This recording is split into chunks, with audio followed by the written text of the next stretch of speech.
Hey, yo tout le monde, je vous retrouve pour une nouvelle vidéo. On va du coup parler de Discord encore. Donc j'ai déjà fait une vidéo sur la création d'un bot Discord avec Discord.js que vous pouvez retrouver juste ici. Cette vidéo vous permet du coup de créer un bot durant une demi-heure avec plusieurs types de commandes, notamment lire une vidéo YouTube ou quoi que ce soit.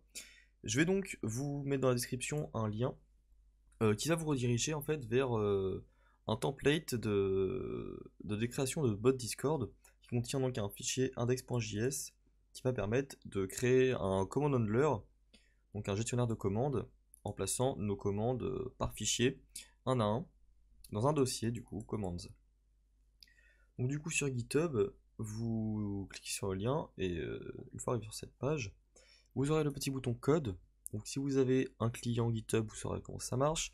Sinon vous pouvez du coup télécharger GitHub Desktop et l'ouvrir avec. Ou bien le télécharger en fichier zip tout simplement. Puis ensuite, une fois ce fichier zip téléchargé, on va du coup l'afficher. Hop, je le copie de mon côté et je vais le coller dans un dossier n'importe lequel. Je vais ensuite l'extraire. Voilà. Alors, je vais l'appeler tutobot ce dossier et je vais le mettre comme ceci. Voilà. Donc une fois que vous avez extrait le dossier, que vous avez du coup ces fichiers, vous allez pouvoir ouvrir Visual Studio Code et donc ouvrir ce dossier. Alors il y a plusieurs moyens d'ouvrir Visual Studio Code. Alors pour ceux qui n'auraient pas la commande ou le clic droit, on va se rendre du coup là où vous avez téléchargé votre fichier. Alors j'ai fait ouvrir un fichier, c'est ma faute. Ok. Voilà, j'ouvre du coup le dossier tutobot. Très bien.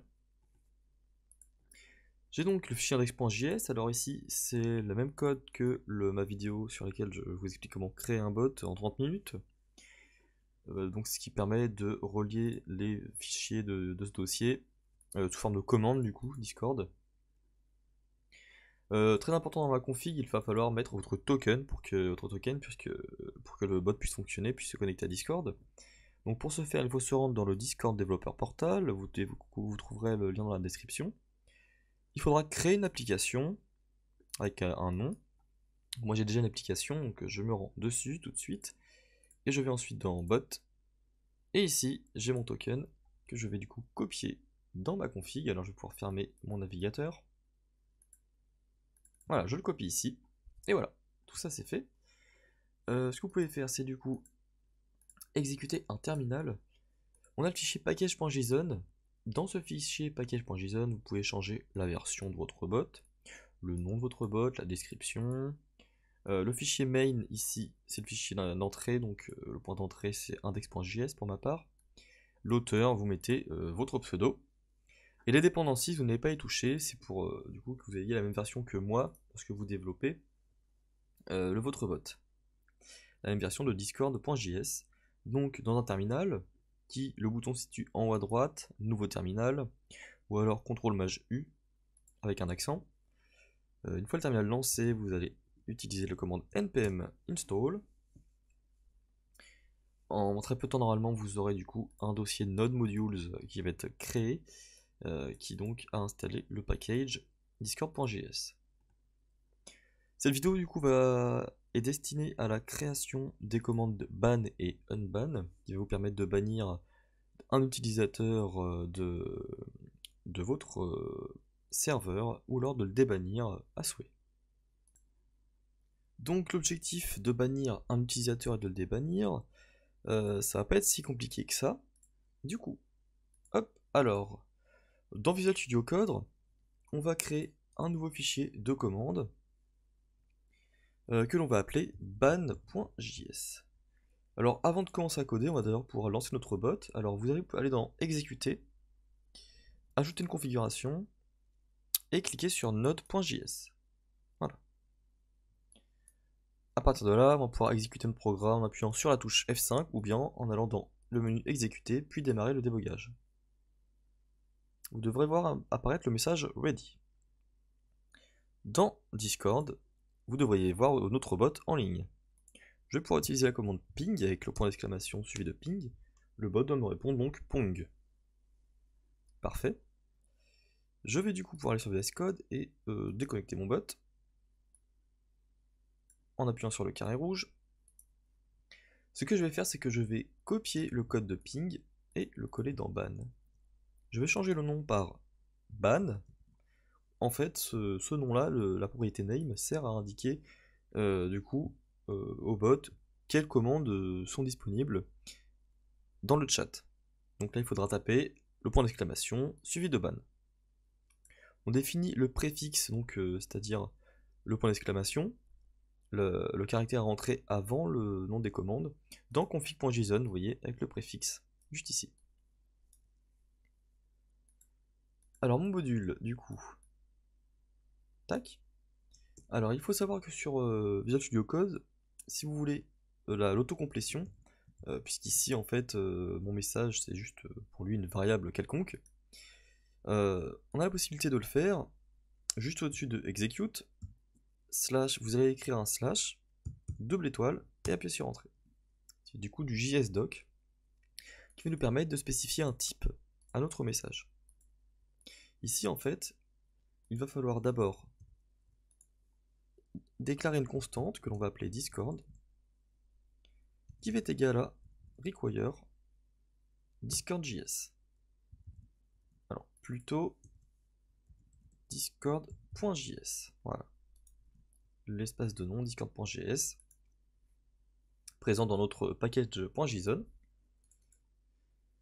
Grâce à ça, on va pouvoir du coup en paramètre définir le type de notre message, du coup qui est simplement de type discord.message. Une fois que ça s'est effectué, on va pouvoir utiliser notre variable message et récupérer toutes les propriétés disponibles. Donc c'est vraiment génial à ce niveau-là. Alors pour bannir un utilisateur, la première chose qu'il faut déjà tester, c'est tester les droits, les permissions. Donc pour ce faire, on va utiliser la condition if, bien entendu. Si cet utilisateur du coup n'a pas les droits, alors le bot va envoyer un message: tu n'es pas autorisé à bannir quelqu'un. Donc on utilise notre variable message. On va utiliser la propriété member as permission. La propriété member contient du coup l'utilisateur qui a envoyé le message.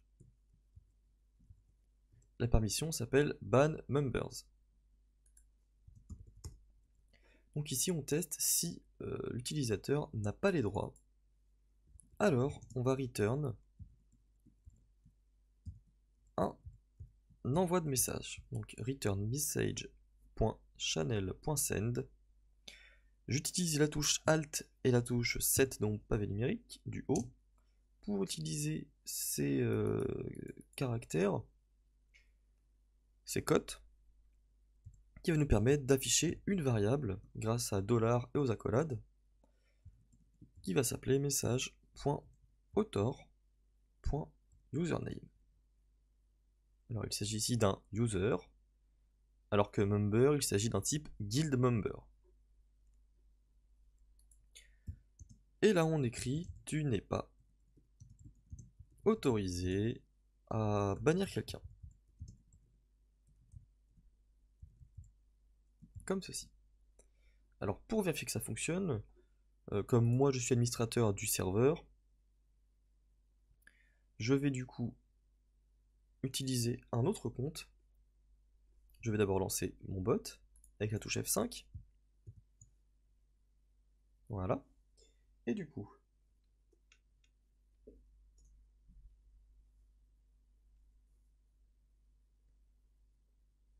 vous voyez du coup que un utilisateur a essayé de me bannir, et du coup mon bot a répondu utilisateur, donc c'est-à-dire le nom de celui qui a écrit le message: tu n'es pas autorisé à bannir quelqu'un.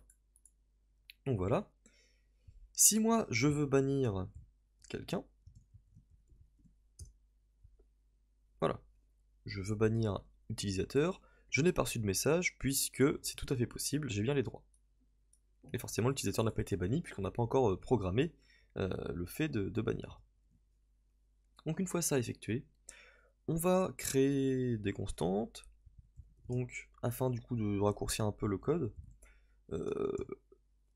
Notre guild, donc notre serveur, serait égal à message.guild.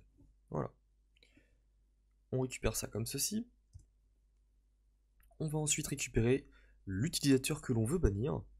En fait, ça va se passer du coup, comme je vous l'ai montré ici, avec une mention. On peut récupérer du coup les mentions dans nos messages, donc const user égale. Alors j'utilise une constante puisque c'est quelque chose qui ne doit pas pouvoir changer une fois que l'on déclare cette variable.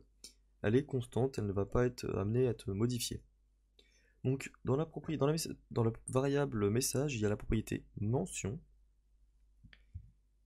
On récupère du coup les users qui ont été mentionnés. Et on veut du coup la première mention. Alors là on peut s'amuser du coup à écrire du coup pour vérifier que ça fonctionne bien. User.username par exemple. Ou même user, on va s'amuser à avoir un objet comme ça JavaScript. Je démarre le débugage. Je vais sur Discord et je banne l'utilisateur. Je retourne sur Visual Studio Code et du coup mon console log de user affiche bien un objet de type user. Et voici du coup toutes les propriétés, avec l'ID d'utilisateur, son username et plein d'autres propriétés comme la création de son compte. Voilà. Donc nous, ce qu'il nous faut, c'est du coup vérifier qu'on a bien trouvé quelque chose, puisque je vais relancer. Si je veux bannir un utilisateur qui n'existe pas, on nous donne undefined. Pour du coup gérer cette exception, cette erreur, il va d'abord falloir, il faut du coup que l'on vérifie que l'on ait bien trouvé un utilisateur. Donc if point d'exclamation user signifie si il n'y a rien dans l'utilisateur, dans la variable utilisateur. Alors du coup, nous ce qu'on veut faire, c'est lui envoyer un message. On envoie un message sur le serveur. On va reprendre les mêmes principes que tout à l'heure avec cette variable-ci, message.author.username. L'utilisateur que tu souhaites bannir n'existe pas. Voilà. On va pouvoir tester ça. Je retourne sur Discord. Ban@test. Voilà, l'utilisateur que tu souhaites bannir n'existe pas. Parfait. Du coup, on va pouvoir utiliser cette fois-ci la vraie méthode pour bannir. Il va falloir du coup utiliser cette constante guild. On va utiliser la propriété members. Grâce à cette propriété, on va pouvoir utiliser plusieurs méthodes. Et vous voyez, on a la méthode ban. La méthode ban qui accepte du coup en paramètre un user, c'est parfait, c'est ici que l'on l'a, notre user. Et elle accepte des options. C'est-à-dire un nombre de jours. Alors je vais ouvrir les accolades pour pouvoir permettre d'utiliser des options. Days. Et la reason. La raison. Donc ce que l'on va faire, c'est ajouter des arguments. C'est-à-dire que nous, la commande qu'on va vouloir exécuter, c'est point d'exclamation ban @pantiminax, espace 2 pour le nombre de jours, espace banni pour tricherie. Voilà, ce sera la raison. Donc il nous faut, dans les paramètres de la méthode, à côté de message, utiliser args. Args qui sera du coup le paramètre qui va contenir un tableau avec nos arguments. Donc pour les récupérer, on va utiliser une variable que l'on va déstructurer. Alors avec le mot-clé let, je vais utiliser la variable days et reason qui sera égale à args. Donc ici, c'est ce qu'on appelle la déstructuration, c'est-à-dire que tout ce qui est contenu dans ce tableau args sera redistribué dans raison et dans days. Alors args du coup de 0 sera dans days. Args de 1 sera dans reason. Sauf que par contre, on va avoir un petit problème, puisque là, hop, si je regarde ça, le ban @pantiminax 2 jours et raison. Mon argument 0 se situe ici, mon argument 1 ici, et mon argument 2 ici. Or moi je ne veux pas du premier du 0, du argument numéro 0, puisqu'il est déjà utilisé ici. Donc ce qu'il faut faire, c'est ajouter une virgule ici, pour du coup, donc en premier lieu, avant days, on ajoute une virgule pour que la première variable, la première valeur contenue dans args, soit bien distribuée, mais dans rien. Comme ça, je récupère bien mon jour, args de 1 dans jour et args de 2 dans reason. Voilà. On va du coup pouvoir, avec la méthode ban qui renvoie une promesse, utiliser du coup la méthode zen. Qu'est-ce qui se passe une fois qu'on a exécuté cette commande? Notre callback du coup nous permet d'utiliser alors une variable que l'on nomme comme l'on veut, user, et du coup on envoie un message .send, l'utilisateur, on utilise une variable user.username, alors on utilise bien ceci pour retrouver le nom d'utilisateur qui a été banni. Alors a été banni du serveur pour une durée de $accolade days, jour avec un S apostrophe, un S entre parenthèses, pour la raison suivante. Reason. Alors on peut mettre comme ceci pour bien faire la différence, voilà, entre un pseudo et le texte. Et on peut mettre aussi sur notre promesse, si jamais il y a une erreur, un .catch. Et dans ce cas, si on utilise la méthode console.error pour afficher l'erreur dans la console, tout simplement. À partir de là, on a du coup la possibilité de bannir notre utilisateur. Je démarre donc ceci, et je vais ban @utilisateur pendant 2 jours, et du coup, pour la raison tricherie, voilà. L'utilisateur, son pseudo du coup utilisateur, a été banni du serveur pour une durée de 2 jours pour la raison suivante, tricherie. On a bien vu que l'utilisateur a disparu du serveur, il est donc désormais banni. Nous allons du coup enchaîner sur la méthode unban. Alors cette méthode là, unban.js, va être un tout petit peu plus compliqué, puisqu'ici on ne va pas pouvoir récupérer notre utilisateur grâce à sa mention. Il va falloir directement que l'on aille chercher l'utilisateur dans les personnes qui sont bannies du serveur. On a une liste qui est tout à fait accessible. Alors je vais copier pareil la méthode ping. Dans mon fichier unban, je change le nom ping par unban. Hop. Je vais passer aussi des arguments, donc je peux le faire en même temps. Je veux aussi, je vais retourner dans mon ban.js pour récupérer const discord égale require discord.js pour affecter le type, hop, à ma méthode execute. Voilà, comme ceci. Faire ça comme ça. Ok. Alors la première chose qu'on va faire, c'est qu'on va recopier aussi la permission. Tu n'es pas autorisé à débannir quelqu'un dans ce cas-là. Voilà. Donc là on a la même base que ban.js. Sauf que là, on va fonctionner différemment. La méthode va être en fait que l'on va utiliser cette commande-ci, unban utilisateur. On ne va pas utiliser de mention, puisque l'utilisateur en fait ne fait plus partie du serveur. On ne va plus pouvoir le trouver dans le serveur.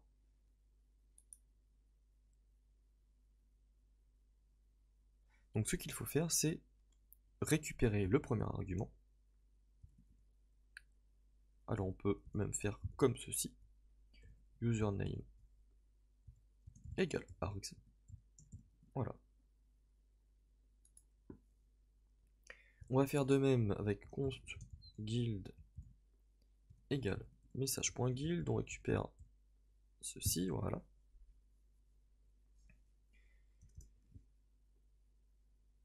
La guilde, du coup, on utilise notre serveur. On utilise toujours une propriété. Ah non, pardon.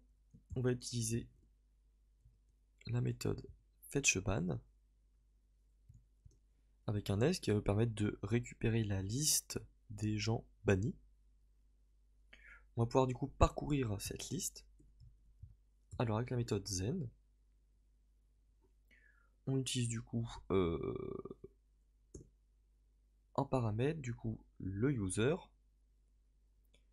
notre connexion, notre collection, qui sera du coup qu'on va appeler bans, fonction fléchée. On ouvre les accolades. Voilà. Ici on peut parcourir du coup notre collection. On va utiliser une variable que l'on va appeler banned_user qui sera égale à bans.find. On recherche dans notre collection du coup avec une expression lambda B qui correspond à quoi? Correspond donc ici on a B qui est en fait un user.username égale le username que l'on a ici. Alors ici du coup on récupère les personnes bannies de notre serveur. La personne que l'on cherche se situe dans cette collection. Du coup on recherche une correspondance entre eh bien, le parcours de ces utilisateurs, leur nom, et du coup le nom que l'on a passé en paramètre. Du coup, toujours à l'intérieur de ce zen, on va utiliser if banned_user avec un point d'exclamation qui va nous permettre de dire que si jamais on ne trouve personne qui correspond, alors on va signaler à l'utilisateur qui souhaite débannir qu'il n'a pas été trouvé, donc avec un return, permet ensuite d'arrêter tout. J'ouvre mes petites cotes magiques, message.channel.auteur, .username,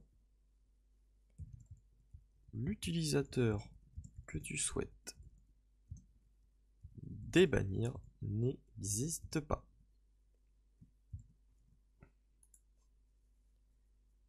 Sinon, dans le cas contraire, on utilise du coup guild.members.unban un user, et bien ce sera tout simplement notre banned user.user. Puisque le banned user contient, donc c'est un objet qui contient l'objet utilisateur et la raison du ban.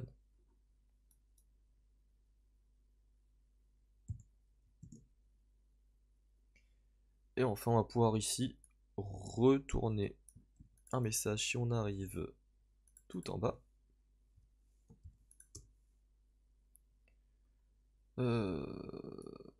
L'utilisateur, on peut mettre ATT débanni. Je vais du coup lancer le débugage. Je retourne sur Discord et si je fais unban test. Ah oui, pardon. Forcément, j'arrive en dessous. Tac.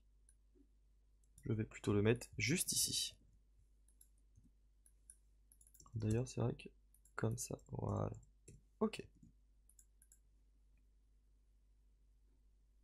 Sinon, ça a exécuté les deux returns, c'est pas terrible. L'utilisateur que tu souhaites débannir n'existe pas, c'est tout à fait normal. Et si je veux déban du coup utilisateur, l'utilisateur a été débanni. Et donc à partir de là, eh bien, on peut se faire réinviter l'utilisateur. Et voilà, vous avez vu, l'utilisateur a pu rejoindre le serveur de nouveau. Voilà, donc c'est tout pour cette vidéo. J'espère que vous avez bien compris le fonctionnement du bannissement, du débannissement avec Discord.js. Si vous avez des questions, n'hésitez pas à les poser en commentaire. Je répondrai avec plaisir. On se retrouve très prochainement pour de nouveaux tutos sur la création d'un bot Discord.